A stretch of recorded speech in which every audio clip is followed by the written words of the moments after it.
नमस्कार, मैं दीपक कुमार आप सभी का स्वागत करता हूं दादा डायलॉग में। दोस्तों, आप सभी से निवेदन है कि वीडियो को देखिए, लाइक कीजिए, शेयर कीजिए और चैनल को सब्सक्राइब। दोस्तों, आज हम बात करेंगे फिर से दिल्ली के मुख्यमंत्री अरविंद केजरीवाल एवं उनकी पार्टी पे। दरअसल दिल्ली में शराब घोटाले की अपार सफलता के बाद दिल्ली सरकार और आम आदमी पार्टी अरविंद केजरीवाल गैंग के नाम एक और बहुत बड़ी सफलता दर्ज होती हुई दिख रही है। जी हाँ, दरअसल शराब घोटाले के अपार सफलता के बाद अरविंद केजरीवाल एंड टीम ने दिल्ली में अब दवाई घोटाला कर लिया है। जी हाँ, और यह दवा घोटाला भी कोई छोटा मोटा नहीं है।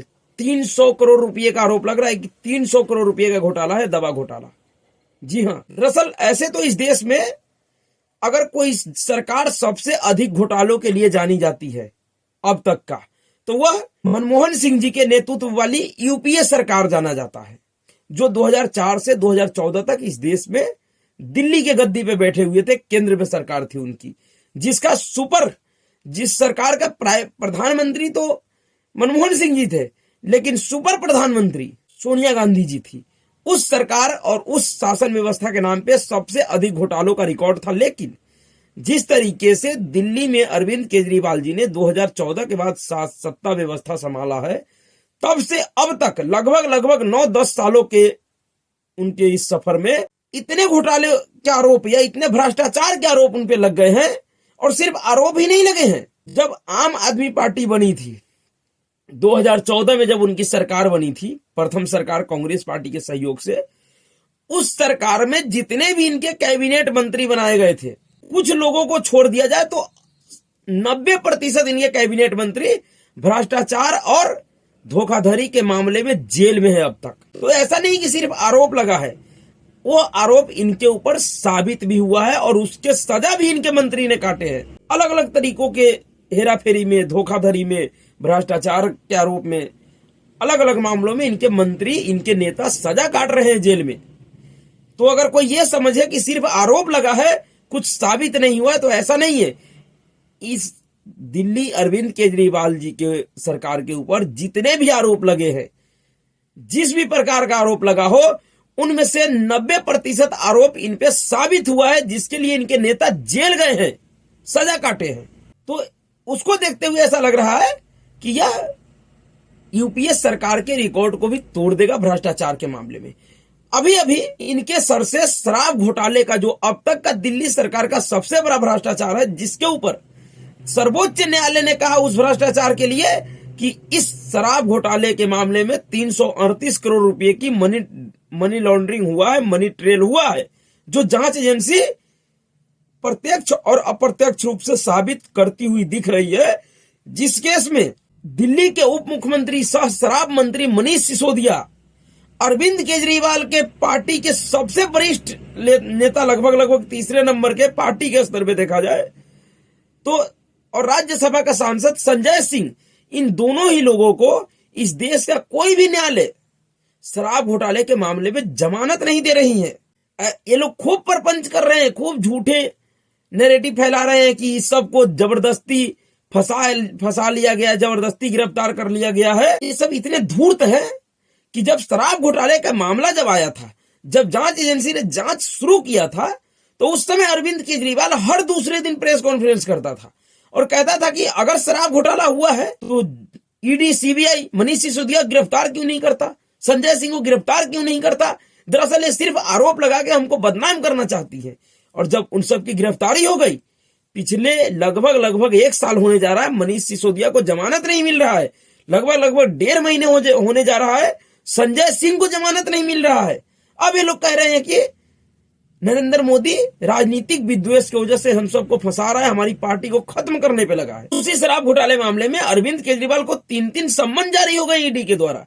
डर के मारे पूछताछ के लिए सामने नहीं जा रहे हैं और ये कहते हैं कि पूरा शराब घोटाले का मामला ही झूठा है, ये झूठा केस है। जब इनको ईडी सम्मन जारी करता है अरविंद केजरीवाल को, तो अरविंद केजरीवाल जी कहते हैं कि यह सम्मन गैर कानूनी है।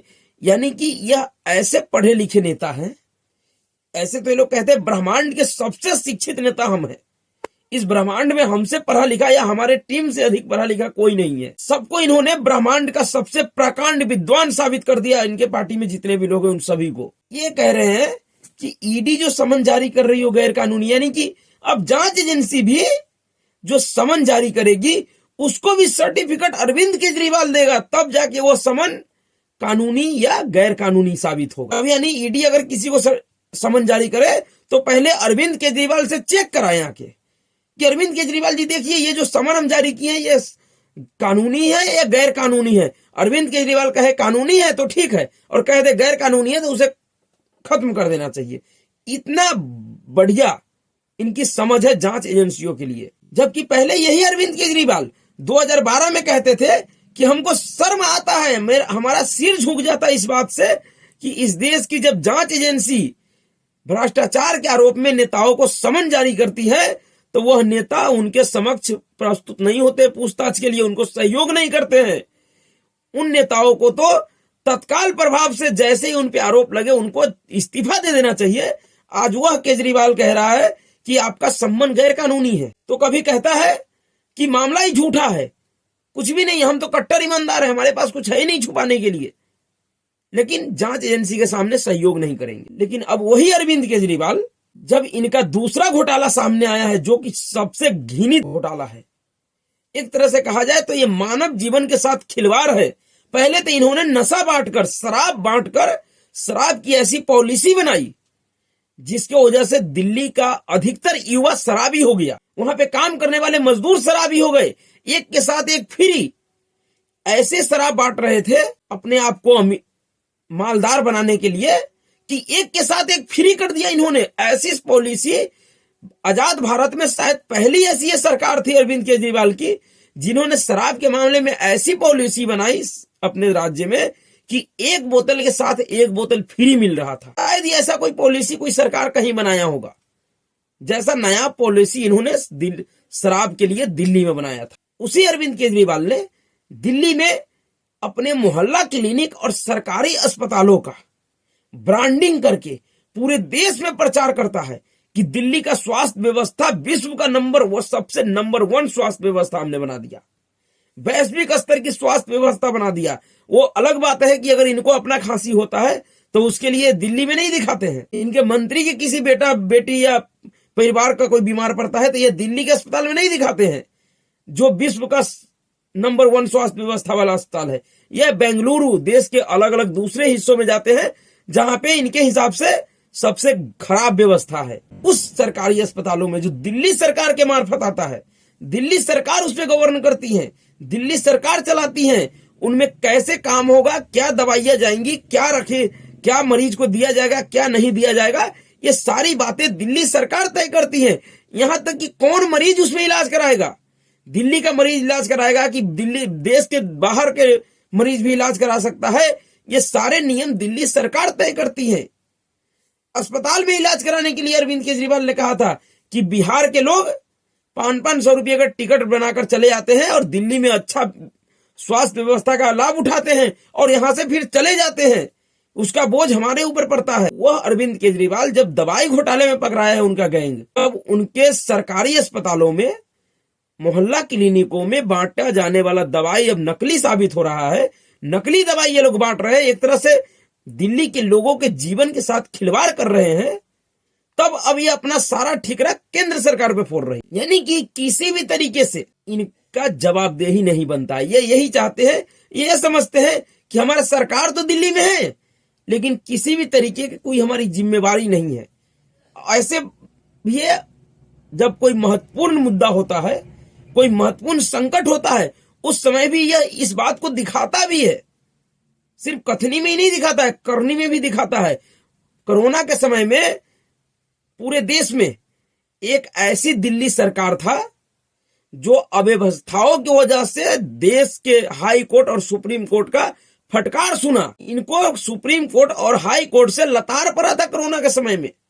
हाई कोर्ट ने कहा था कि अगर तुमसे नहीं संभल रहा हो तो कहो हम दिल्ली की सारी व्यवस्था केंद्र सरकार को दे देते हैं। जबकि दिल्ली में सारी सुविधा, सारा खर्चा सिर्फ दिल्ली सरकार नहीं करती है, सिर्फ सारी व्यवस्थाएं दिल्ली सरकार नहीं चलाती है, उसमें आधा से अधिक व्यवस्था केंद्र सरकार डायरेक्ट अपनों हाथों से चलाती है।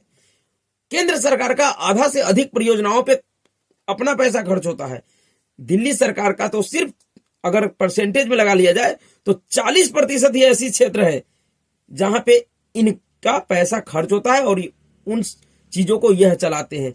उसमें भी इनके पास जो सबसे बड़ा इनका प्रचार का माध्यम था स्वास्थ्य विभाग, दिल्ली के अस्पताल, जिसके लिए दुनिया में डंका बजाता था कि दिल्ली का जो स्वास्थ्य व्यवस्था है विश्व का नंबर 1 स्वास्थ्य व्यवस्थाओं में से एक है। सत्येंद्र जैन ने दुनिया का सबसे अच्छा स्वास्थ्य मॉडल दिल्ली में पेश किया है। जब मोहल्ला क्लिनिक बनाया गया था तो इन्होंने मोहल्ला क्लिनिक को ऐसा भुनाया पूरे देश में कि यह अपने तरह का एक नायाब इनोवेशन था इनका। उसी मोहल्ला क्लिनिक में अब यही लोग उन गरीब लोगों को नकली दवाई देकर, जाली दवाई देकर, खराब दवाई देकर मूर्ख बना रही है। अगर कोई व्यक्ति अगर इलाज कराने भी वहां जाता होगा या सरकारी अस्पताल में जब जहां नकली दवाइयां दे रही हैं लोग, तो वो लोग तो सोचते होंगे कि हमें डॉक्टर साहब ने दवाई दे दिया, वो दवाई खा भी रहे होंगे, फिर भी उनको कोई फर्क नहीं लगेगा, उनको ठीक ही नहीं होना है दवाई से। जब दवाई नकली है तो उसका असर क्या होगा? अच्छा असर हो या ना हो, कई डॉक्टर्स और एक्सपर्टों ने बताया है कि इन दवाइयों का बुरा प्रभाव जरूर पड़ेगा। तो ये डबल अटैक, एक तो बीमार आदमी पहले से बीमारी से ग्रस्त है, वो इलाज कराने आए हॉस्पिटल में, और इलाज के नाम पे केजरीवाल सरकार, आम आदमी पार्टी की सरकार उनको नकली दवाएं दे रही है, जिसको खाकर उनका बीमारी ठीक तो नहीं होगा लेकिन बढ़ सकता है, इसकी पूरी संभावना है। इस तरीके से अब दिल्ली के लोगों के स्वास्थ्य के साथ खिलवाड़ कर रहा है। दरअसल अब दिल्ली के लोग जरूर सोच रहे होंगे कि हमने जो चंद सुविधाओं की वजह से फ्री के लालच में एक ऐसे व्यक्ति को, एक ऐसे सातिर व्यक्ति को अपना सीएम बनाया जो राजनीति में आया ही इसलिए था कि उसको भ्रष्टाचार करना था। अब जब इस सारे घोटाले खुलने लगे हैं तो इनके मंत्री कह रहे हैं, जो स्वास्थ्य मंत्री वर्तमान में है सौरभ भारद्वाज, वो कह रहे हैं कि दिल्ली में जो दवाएं आती है उनकी चेक हम उसका जांच हम थोड़ी ना करेंगे, यह हमारा जिम्मेवारी नहीं है। यानी कि मोहल्ला क्लिनिक दुनिया का सबसे बेहतर इनोवेशन है, वह इनकी जिम्मेवारी है, उसका प्रचार करने का जिम्मेवारी इनका है। दिल्ली का सरकारी अस्पताल दुनिया का नंबर 1 अस्पतालों में से एक है, उसका प्रचार करने का जिम्मेवारी इनका है, लेकिन उसमें जो दवा दिया जा रहा है उसकी जिम्मेवारी इनका नहीं है। इन्होंने कह दिया कि जो दवा खरीदा जाता है वो केंद्र सरकार खरीदती है। तो इसका मतलब यानी कि जो दिल्ली में सरकारी अस्पताल चल रहा है, अरे सरकारी अस्पताल का नाम किस लिए होता है? नाम इसलिए ना होता है कि भाई दवा अच्छा मिलता है, इलाज बेहतर होता है। तो यानी कि तुम कह दो कि जो सरकारी अस्पतालें चल रही है वो केंद्र सरकार के की वजह से चल रही है, हम तो नहीं चला रहे भैया, उसमें अगर कुछ अच्छा हो रहा है तो केंद्र सरकार कर रहा है, वो नहीं है। यानी कि क्रेडिट ये अपने आप लेंगे कि हमने दिल्ली के अस्पतालों को विश्व का नंबर 1 अस्पताल बना दिया, लेकिन अब जब उसमें जाली दवा पकड़ा गया है, नकली दवा जब ये लोग बांट रहे हैं, तो अब ये ठिकरा केंद्र सरकार पे फोड़ रहा है कि नहीं, दवा तो केंद्र सरकार खरीदती है, हम नहीं खरीदते हैं। यानी अस्पताल ये चलाते हैं, अस्पताल में दुनिया का नंबर 1 व्यवस्था ये देते हैं, लेकिन दवा इनको केंद्र सरकार देती है। कितने बड़े लोग झूठे और मक्कार है भाई। ये जो नकली दवा पकड़ाया है यह किसी भी केंद्रीय अस्पताल में नहीं पकड़ाया है, यह उन अस्पतालों में पकड़ाया है जो दिल्ली सरकार के अंडर में आती है। अगर हॉस्पिटल दिल्ली सरकार के अंडर में आती है तो उसमें दवा भी दिल्ली सरकार खरीद के देती है, केंद्र सरकार नहीं खरीद के देती है। अब कोई कल बिहार में अगर ऐसा हो जाएगा तो बिहार का भी सरकारी अस्पताल कहेगा कि नहीं, ये दवा तो केंद्र सरकार हमको देती है, बिहार सरकार नहीं देती है। कल नीतीश कुमार तेजस्वी यादव कह देगा कि भैया इस दवाओं से हमारा कोई लेना देना नहीं। कल अगर नकली दवा खा के कोई अगर मर जाता है, या दिल्ली में भी इन जाली दवाओं की वजह से, नकली दवाओं की वजह से अगर कोई बड़ी दुर्घटना हो जाता है तो ये सब के सब कह देगा कि इन दवाओं की गारंटी हमारा नहीं है भैया, सिर्फ प्रचार करने की गारंटी हमारा है। हम सिर्फ प्रचार करते हैं कि बढ़िया विश्व स्तरीय स्वास्थ्य व्यवस्था हमने दिल्ली में दिया है, लेकिन जो आपको दवा दे रहे हैं ना, ये दवा मोदी जी दे रहे हैं, हम नहीं देते हैं। हम तो सिर्फ प्रचार करते हैं क्योंकि हमें चुनाव जीतना है। यानी कि दोनों तरफ से खुद नंगे हो रहे हैं।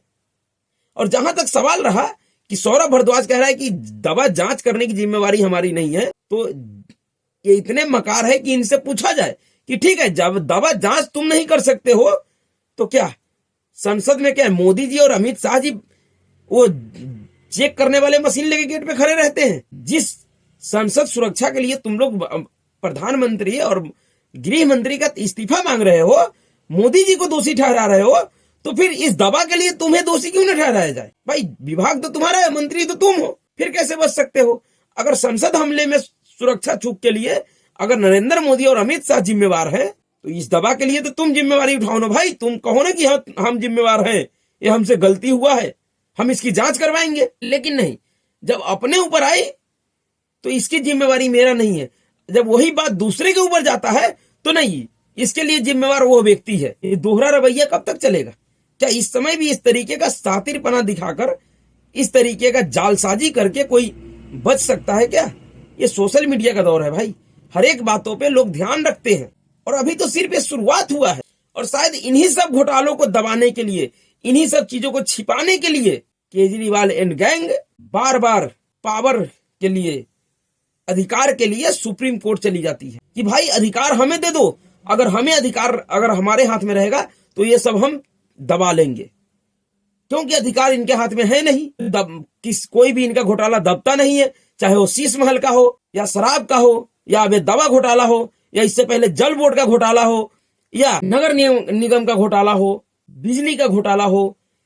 यानी कि लगभग इनके पास जितने भी मंत्रालय हैं, जितना भी विभाग है इनके पास, ऐसा कोई शायद एक विभाग नहीं बचा है जिस विभाग में घोटाले का आरोप न लगा हो, उसकी जांच नहीं चल रहा हो। और यह व्यक्ति आया था भ्रष्टाचार खत्म करने।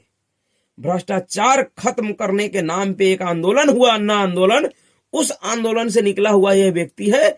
यह दिल्ली के लोगों को और देश के लोगों को यह सपना दिखाता है कि हम भ्रष्टाचार को खत्म कर देंगे। सपना दिखाया था। इस देश में जितने भी आज नेता है, जिनके साथ खुद ही हाथों में हाथ डाल के खड़े रहते मंचों पे, ऐसा एक भी नेता नहीं था जिसको इन्होंने चोर नहीं कहा था, भ्रष्टाचार नहीं कहा था। लेकिन आज इनकी ऐसी हालात हो गई है कि अपने भ्रष्टाचार और अपने चोरी के ऊपर जवाब देते नहीं बन रहा है। स्कूल का घोटाला अलग से उसकी जांच चल रहा है। बहुत सारे घोटाले, इतने घोटाले चल रहा है कि उसको गिनवाना असंभव है। और वह अरविंद केजरीवाल ईडी के सामने पेश न हो रहा पड़े पूछताछ के लिए, वह पंजाब के होशियारपुर में मेडिटेशन कैंप में मेडिटेशन ले रहे हैं। बताइए, गजब का है। शायद केजरीवाल को भी पता था कि ये सारे बवाल आने वाले हैं, इन सब का खुलासा होने वाला है, और इसलिए वह दिल्ली से पहले ही निकल गए कि ना दिल्ली में रहेंगे और ना हमसे कोई मीडिया वाला कुछ पूछेगा। जब तक आएगा वापसी तब तक मामला ठंडे हो जाएगा, मीडिया भी भूल जाएंगी, उनसे कोई पूछेगा भी नहीं। लेकिन कोई पूछे ना पूछे, दिल्ली के जनता को आज पूछना चाहिए। उनको सोचना चाहिए कि उन्होंने किस उम्मीद में इस सरकार को लाया था, क्या सोच कर लाया था, आज उनके साथ क्या हो रहा है। क्या उनके जीवन से बढ़कर बिजली है और पानी का बिल है? क्या उनके जीवन से बढ़कर फ्री बीज स्कीम है? अरे जिंदा रहोगे जब ही तो बिजली और पानी काम आएगा, और अगर मर जाओगे तो बिजली पानी तुम्हारे किस काम का? पहले ये देखिए कि जीवन सुरक्षित कैसे रहे, जीवन कैसे बचे। पानी का बिल और बिजली का बिल इतना नहीं होता है कि एक आदमी उसे अदा नहीं कर पाए, उसे भरने की क्षमता नहीं रखता हो। जो चीज आप उपभोग करते हैं, जो चीज उपयोग करते हैं, उसका आप कीमत देते हैं कि नहीं देते हैं? आपके पास क्षमता होता है, आपकी हैसियत होती है, जब ही तो खरीदते हैं। अगर आप बिजली ले रहे हैं, आप पानी ले रहे हैं, तो निश्चित तौर पे उसका बिल भरने के लिए आपके पास पैसा भी है।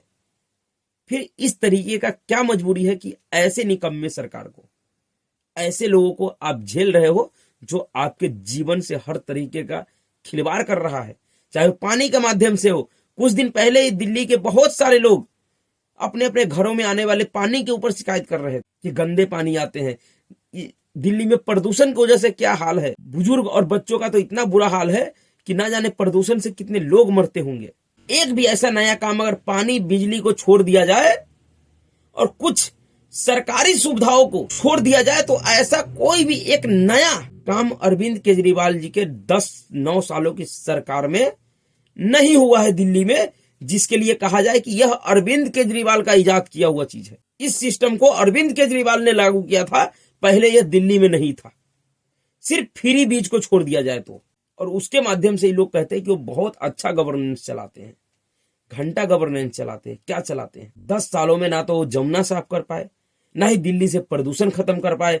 प्रदूषण के नाम पे पंजाब को गाली देते देते पंजाब में सरकार बना लिया, फिर भी दिल्ली में प्रदूषण का वही हाल है। न इन्होंने लोग तक साफ पानी पहुंचा पाया। ऐसा क्या किया? इन्होंने कुछ भी नहीं किया।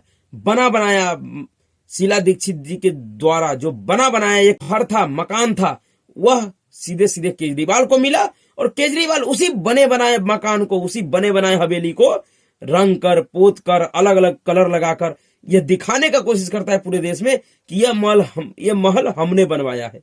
सिर्फ रंग चढ़ा देकर, कभी लाल, कभी पीला, कभी नीला, अलग अलग सीजन में अलग अलग कलर करवा दो और देश में प्रचार कर दो कि यह हमने बनवाया है, जबकि हकीकत यह है कि वो बना हुआ पहले से है। तो अब उस दवा घोटाले के खिलाफ सीबीआई जांच का आदेश हो गया है और देखिए कि क्या शराब घोटाले से पहले दवा घोटाला एक बड़ा मुद्दा बन जाएगा या शराब घोटाले में सब जेल चले जाएंगे, उसके बाद फिर दवा घोटाले में दोबारा से जेल जाएंगे। आने वाले दिनों में सब स्पष्ट हो जाएगा। तो अभी के लिए इतना ही। अगर आपको वीडियो अच्छा लगा तो वीडियो को लाइक कीजिएगा, शेयर कीजिएगा और चैनल को सब्सक्राइब कीजिए। नमस्कार।